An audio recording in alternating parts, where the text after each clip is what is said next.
The ground shook before Enoch could take another step. A deep, thunderous rumble tore through the valley as the towering shadows raced toward him. Enormous figures, twice the height of any man, their roars echoing off the mountains. The Nephilim were hunting again. "Enoch, run!" a shepherd shouted from behind, gripping his staff as if it could stop a creature carved from stone. Enoch didn't run. He planted his feet firmly in the dust, eyes locked on the approaching giants. Wind whipped his tunic as the earth trembled. The shepherd beside him shook with terror, but Enoch's voice remained steady. "They cannot cross the line." The shepherd stared at him, confused. "What line? They kill anyone they see." Just as the giants reached them, massive feet pounding, eyes blazing with violence, a sudden white blaze erupted from the sky, slicing the dust-filled air. The creatures stopped instantly. The ground cracked open before them, forming a blazing boundary of light that stretched across the valley like a divine wall. The Nephilim roared in frustration, unable to cross. And that's when Enoch spoke. Not to the shepherd, not to himself, but to the unseen presence that stood with him. "I am here," he whispered. "Speak, Lord." The sky answered. A voice rolled like thunder. "Walk before me, your time has come." The shepherd fell to his knees, but Enoch, he simply closed his eyes, and the moment his eyelids touched, heaven opened. Chaos wasn't an event, it was the atmosphere. The world in Enoch's day wasn't simply sinful, it was poisoned. The descendants of Cain ruled the cities, violence filled the night air, and the mighty Nephilim roamed freely, unstoppable, unchallenged, unmatched. People feared three things: the giants, the corrupt kings, and the heavens falling silent. But they spoke of one more thing: a man who walked alone, a man who claimed to hear the voice of the invisible, a man the wicked avoided, not because he was strong, but because he carried something they could not understand. Enoch. Enoch was different even as a boy. He didn't fight for dominance like other men of the era. He didn't crave power, or wealth, or wives, or land. He spent his nights watching the stars, whispering questions into the wind. His father Jared often found him outside long after dark. "Enoch," Jared once said, "you look at the sky too much. Men should look ahead, not above." But Enoch only smiled. Maybe the one above is calling us to look up. People mocked him. Some feared him. Others hated him, especially the rulers of Erod, a city overrun with violence and led by the descendants of Cain. They believed Enoch's visions threatened their power. Because Enoch didn't worship the idols, he destroyed them. He spoke boldly against corruption, and he did it without fear. Enoch was 65 when everything changed. It started with a dream, but it felt more like a summons. He stood on a mountain of glass with thousands of blazing figures surrounding him. Their faces shone like fire, and their voices merged like waves over stone. One stepped forward, tall, radiant, wrapped in white.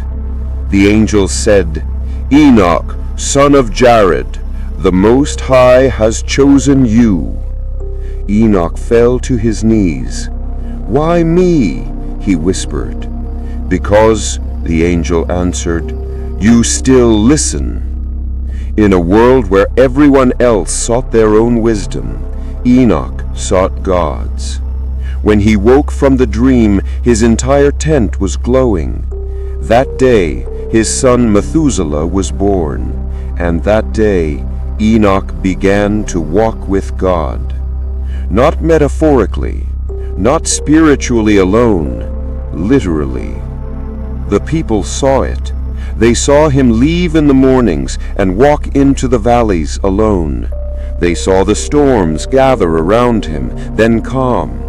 They saw lights in the sky following him. They saw angels descend and speak with him.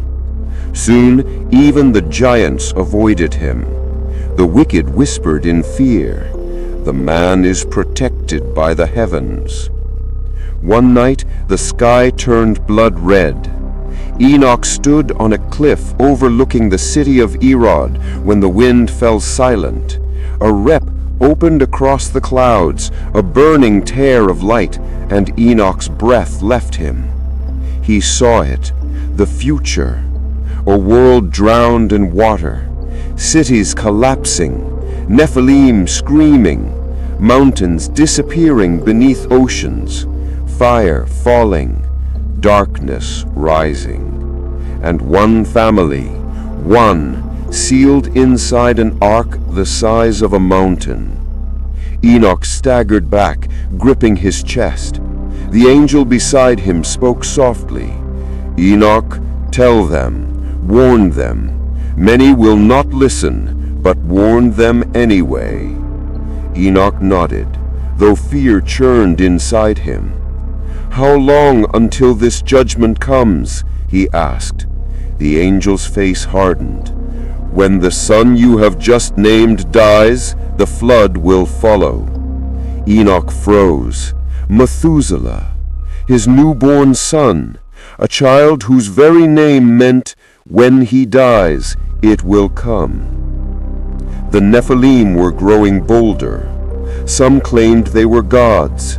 Others built temples for themselves. They devoured crops, livestock, and, in some rare horrors, people. One afternoon, a young man sprinted toward Enoch's settlement, screaming, "They're coming! The giants have taken the women of Ada's village!" Enoch didn't wait. He grabbed his staff, lifted his cloak, and ran. When he reached the valley, chaos reigned. Fires burned, families hid behind stones, and 3 giants, each the height of 3 men, were tearing through the homes. Enoch climbed a rise and shouted, "Enough!" The ground vibrated with a pulse of energy. The giants turned. They snarled. They laughed. Then they charged.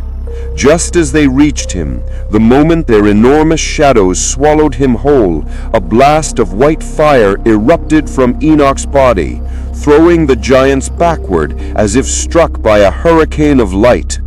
The people gasped.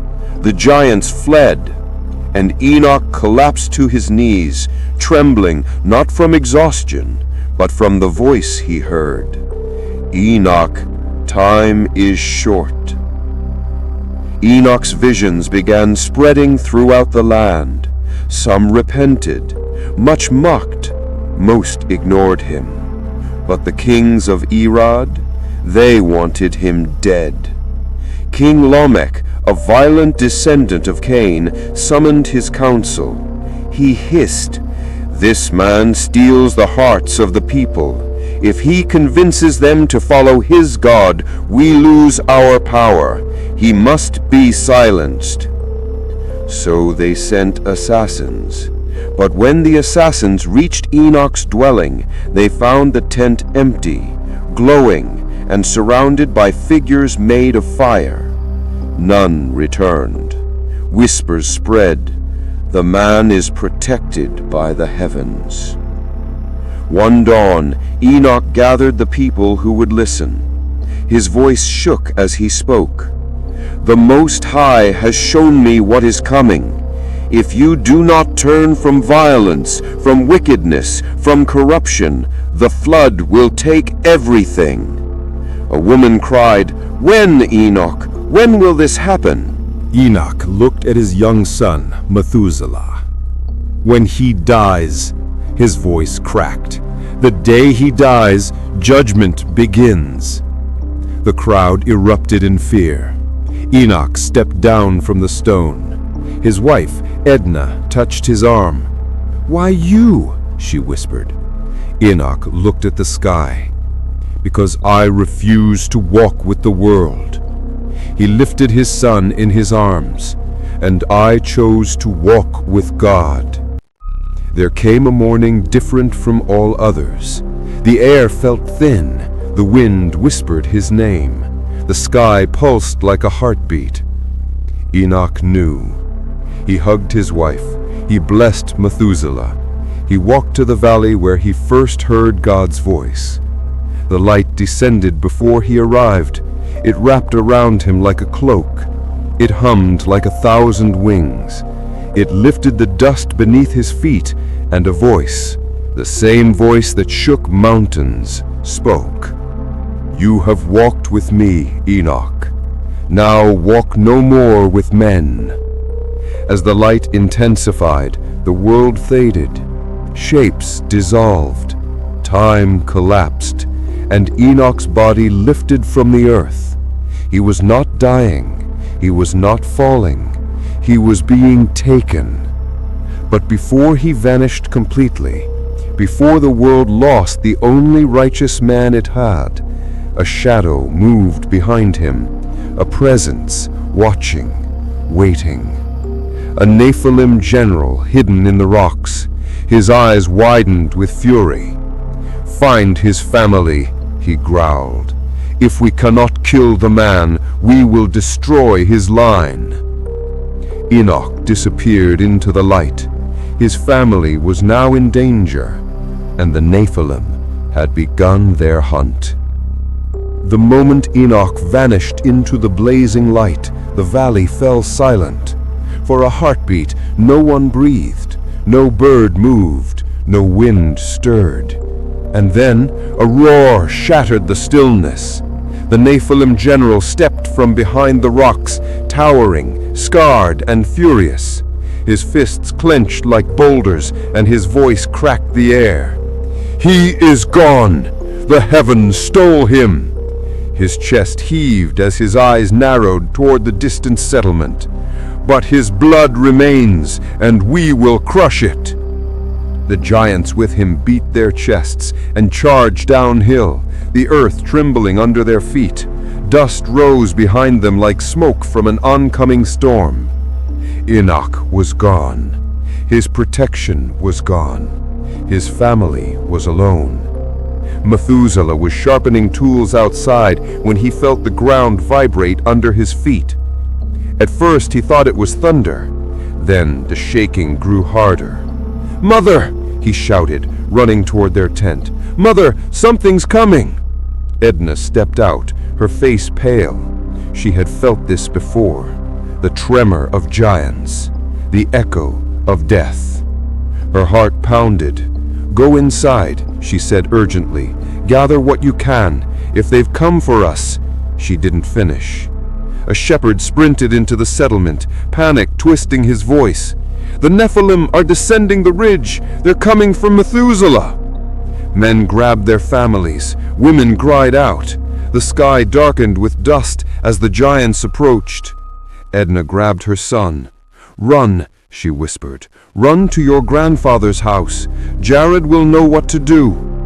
"But what about you?" Methuselah's voice cracked. "I will find you. Go!" He fled. Behind him, the first giant roared as it tore through a stone wall with one swipe of its arm. Jared, old but still strong, stood outside his tent as Methuselah arrived panting and wide-eyed. His grandfather placed a firm hand on his shoulder. "It has begun," he whispered. "What has begun?" Methuselah asked, shaking. "The evil the heavens warned your father of." He pointed to the ridge where giant silhouettes emerged through the dust. "They want to end the line of Enoch. You." Methuselah stepped back, stunned. "Me? But I'm no threat to them." "You will be," Jared said. "Your father saw it. The flood would come in your lifetime. You would outlive kings, warriors, and giants, and through your line, righteousness would survive." Methuselah swallowed hard. But what do we do now? Jared looked at the sky. We endure, and the heavens will not abandon us. The giants reached the outskirts of the settlement with thunderous steps, people scattered like leaves in a storm. A massive Nephilim warrior, with skin like granite, spotted Methuselah running behind Jared. "There!" the giant bellowed. "The boy, the son of the Skywalker!" He lunged. Jared shoved Methuselah aside just as the giant's hand crashed down, flattening a clay hut. Dust blasted into the air. "Run, child!" Jared shouted. Methuselah darted through the rubble, the giant pounding behind him. Every footstep shook his bones. Every roar chilled his blood. He stumbled, falling to his knees. The giant raised his foot to crush him. A flash of light exploded across the valley. A glowing figure descended like a comet, slamming into the earth between Methuselah and the giant. Wings unfolded like blades of fire. The giant recoiled, shielding his eyes. The angel spoke, his voice like a storm rolling over mountains. "Touch not the child of Enoch." The Nephilim general laughed from atop the ridge. "You think one angel can stop us?" The angel's eyes glowed white. "One?" He pointed to the sky. "Look again." The clouds split open. Dozens of radiant forms descended, each blazing like lightning. The Nephilim roared, enraged but suddenly uncertain. The war between heaven and the corrupted earth ignited. Angels struck the ground like falling stars, meeting the giants head-on. Flashes of light, crashes like thunder, shadows twisting, stone breaking. Enoch watched from behind shattered pottery, heart pounding. A giant swung a tree trunk like a club. An angel blocked it with his wings, the impact shaking the mountainside. Another giant hurled a boulder the size of a house. 3 angels caught it mid-air and shattered it with their bare hands. But the giants were strong, stronger than any human, made from corrupted flesh and violence. One angel was knocked backward, wings torn. Another was grabbed and slammed into the ground. The giants seemed endless, and the general, the strongest of them all, moved toward Methuselah with murderous intensity. The Nephilim general towered over him, scars carved deep across his chest like old battle maps. He grabbed Methuselah by the front of his tunic and lifted him off the ground with one hand. "You are the heir of the one who defied us, but you are not him, and today..." A crack split the air. A voice rolled from the sky. "Let him go." The general froze. Every angel froze. Even the wind stopped, because they all recognized the voice. Light burst across the valley, brighter than any lightning, hotter than fire. Methuselah shielded his eyes. Then a figure appeared in the center of the blast, suspended above the earth, wrapped in radiant white. Enoch, but not the Enoch who left. His face shone like molten bronze. His eyes burned with the reflection of heaven. His voice vibrated through stone and bone. He was not walking anymore. He was being carried. The Nephilim general loosened his grip, stunned. You came back," the giant choked. Enoch stepped forward, feet not touching the ground. "I did not return for you," he said calmly. "I returned for my family."